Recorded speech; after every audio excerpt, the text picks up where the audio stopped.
Good morning, good evening, and good night, everybody. My name is Sarah, and today we're doing the Easter book tag. Now, I've said it before, I will say again, I do think that book tags are kind of dying out in BookTube, but as I've yet to master the art of filming and editing a reading vlog, I will continue to do them. With Easter just around the corner, I figured this would be the perfect time to do this book tag. As always, I will do my best to leave the original creator down below unless the video has been deleted, because it has happened before. So, with that all being said, let's dive on in. Question number 1, Rabbits. A book you wish would multiply, or a book that you wish would have sequels to. Now this technically is referring to standalones, but I just want more books in this series, and that is the Magnus Chase and the Gods of Asgard series. This is one of Rick Riordan's books. This is based off of Norse mythology. If you know anything about his other books, they get like 5, 7 book series. Magnus Chase only got 3 though, and that's such a shame because in my personal opinion, this is the best series he has ever written. I adore this series so much. This is sort of like, I don't want to describe it as a dark comedy, but it has that sort of dark comedy satire feel about it. In the first chapter, a main character, Magnus, ends up dying and he's taken to Valhalla, a place where the Harry trained to fight in Ragnarok. Magnus, however, kind of has a very difficult time fitting in there because one of the prerequisites to getting into Valhalla is that you have to die with a weapon in your hand. Magnus dropped his weapon before he ended up dying. So there's kind of that first conflict in the book, and then it evolves into them trying to stop or at least put off Ragnarok because there's Loki and there's a whole bunch of, if you guys know Norse mythology, this does actually follow these stories way better than the Marvel movies ever did. But I love all the characters. This cast is amazing, and then there's great queer representation in books 2 and 3 because Magnus' love interest is gender fluid, and I adore this so much, and the battles are awesome, and the sarcasm, and there's the chapter titles, which, if you guys have read Percy Jackson, you know how good the chapter titles are. So, I love this book so much, and I need more in this series, but there isn't, and that upsets me. Question number 2, a book that surprised you. Believe it or not, I picked Red, White, and Royal Blue. I do not like romance. I do not like contemporary. I do not like political books. This book is all 3 of those things, and it's perfect, and I love it so much. The main character in this book is the son of America's first female president. He is half Latino, and he ends up falling in love with the Prince of Wales. It's kind of set up to be a hate-to-love relationship. Like, in the very beginning of the book, he hates the Prince of Wales because of something they did, but after this huge accident that happened where he knocks over a wedding cake at one of the royal weddings, there's a PR stunt to prove that no, they're actually best friends. And so the book starts off with them hating each other, and then through this PR stunt where they have to pretend to like each other, they end up falling in love with each other. And it's so cute and adorable, and there is a whole like political campaign in here, which again, I normally hate, but this is just done so well, and I love it so much. And I do have one slight problem with this book, but I can't talk about it because that's huge spoilers, but I do plan on making a video on it in the future because I have noticed this come up in actually quite a number of books. So, I love this book. It definitely surprised me because I was not expecting to love this book, but if you want romance, cute, contemporary, please pick this up. Question number 3, The Hunt. A book that was hard to get your hands on. Now, I actually have 2 answers for this. One that you should all know by now, and one that's kind of a new addition to this category. So the first book is Not Your Sidekick, which I've made many videos talking about how difficult it was for me to get my hands on that, and that was ultimately what made me dislike this book, was it didn't live up to the trouble I had to put into finding this book. I don't know why I was so obsessed with trying to find this book in stores, and I was traveling at the time when I was trying to find this book, and I went to 3 separate states, and no one was carrying this book, so I gave up and bought it on Amazon, which should have done in the first place. And my second answer for this is Mort. So I actually couldn't find this on Amazon. Believe it or not, I learned from my mistakes of Not Your Sidekick and tried to buy this online first, and it was sold out, and they're like, we don't know if this is ever gonna come back in stock. And I'm like, well, I guess I have to go to like eBay or Book Depository or Book Outlet. So I had to go to like one of those like discount sites. Luckily, I got it in like brand new perfect condition. It is a UK edition, so some words are spelled incorrectly for me, but I am absolutely loving this book. It is a dark satire. The prompt of this is, if death comes for us all, but when it comes to Mort, he offers him a job. And so it's all about the apprentice of death, and it's making fun of old high fantasy books, but it's basically like European history, but magic and stuff. And I love this so much, so if you guys are looking for a satire book, please pick this up. The next question is Lambs, a children's book you're still heavily enjoying. I picked Alice's Adventure in Wonderland. This is my very big and heavy edition, which I love so much, but it screws up my white balance all the time. And some pages are just illustrations, and then like other pages are text. So again, I love this book so much, but it's such a heavy book to carry around, and it's so pretty though.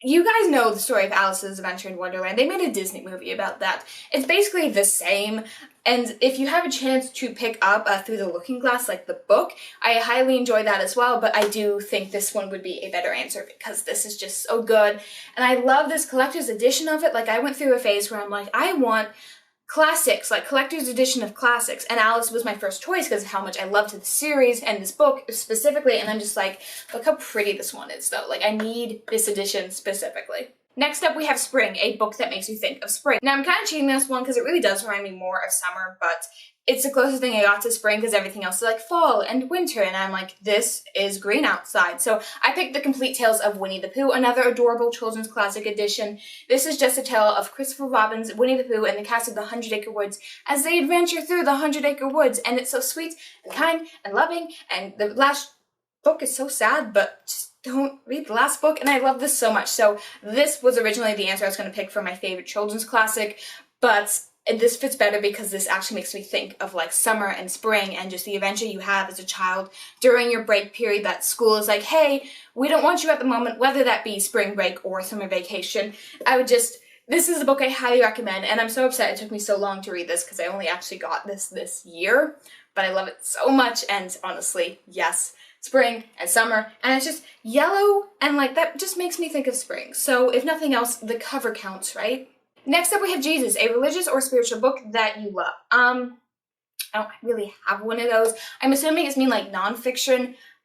I don't like to read nonfiction books, especially Christian nonfiction, because I've kind of explained this before, but I'm non-denominational Christian, which means Christianity minus the mess of organized religion.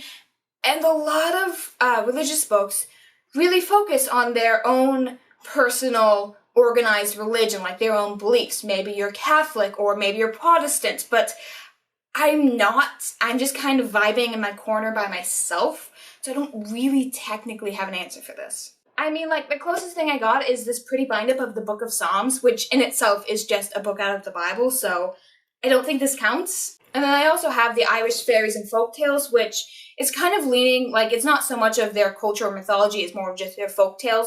So I know some people still practice their religion that this was originally told from. I'm just not too aware, and I'm not comfortable saying that this would be my favorite because I'm missing so much of the context of this book. So I don't really have a good answer for this question. Moving on from that, next question is Raising from the Dead, your favorite book from a deceased author. Now, technically, I picked The Wheel of Time, book 1.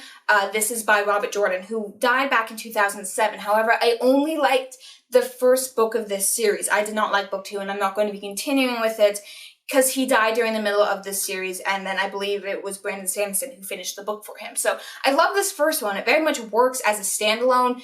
However, if you want me to pick something that's like, I loved this author, I love this book, and it's not a part of a series, I do have another answer for this because I don't think that one book from a series is good enough. So I picked another one, which is The Little Prince. I cannot say this guy's name. It's in French. This is a very tiny, short children's classic. It is about an alien prince coming to Earth to discover humanity. This book does have minor trigger warnings, and it's very sad ending despite it being so tiny. But this is a really, like, when I mean classic, like, this guy died of old age. Like, it's an old book, but I love it so much. Next question is Basket. What is a book that is currently in your Amazon cart and or wish list? So I have 2 for this. One of them is The Night of the Dragon. This is book 3 in the Shadow of the Fox series. Absolutely love the first 2 books in the series. I cannot wait to read book 3 because of how awesome it is.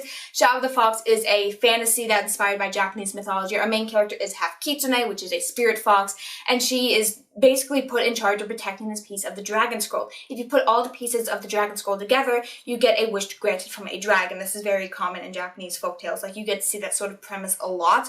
The thing is, someone is trying to hunt her down to get this piece of the scroll. Someone's trying to bring back the dragon.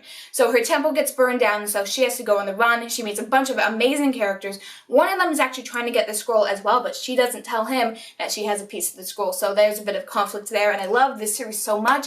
And this is the last book in it, and I'm so excited because I want to see what happens, because of what happens in book 2.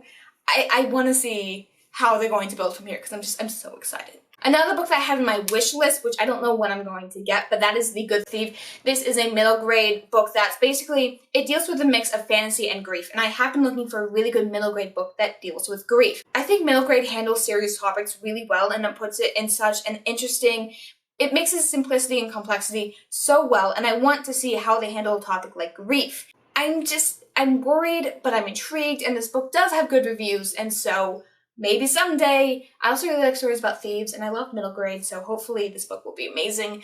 It's just in my wish list though, because I have no money. And the final question is Candy. What is a book that is sweet? I picked The Adventure Zone. I'm really volume 1 because I've only read the first 2 volumes, but Here They Be Gerblings is just an amazing D&D fantasy book that takes our cast of adventuring characters as they go and try and find this thing or whatever they're doing in a specific volume. You get to see the DM pop in from time to time explaining expedition or maybe like rolling dice, and it's so cool and funny and I love it, and you get to see the characters interact with the DM. And I know this is a podcast, but I haven't gotten around to listening to it yet.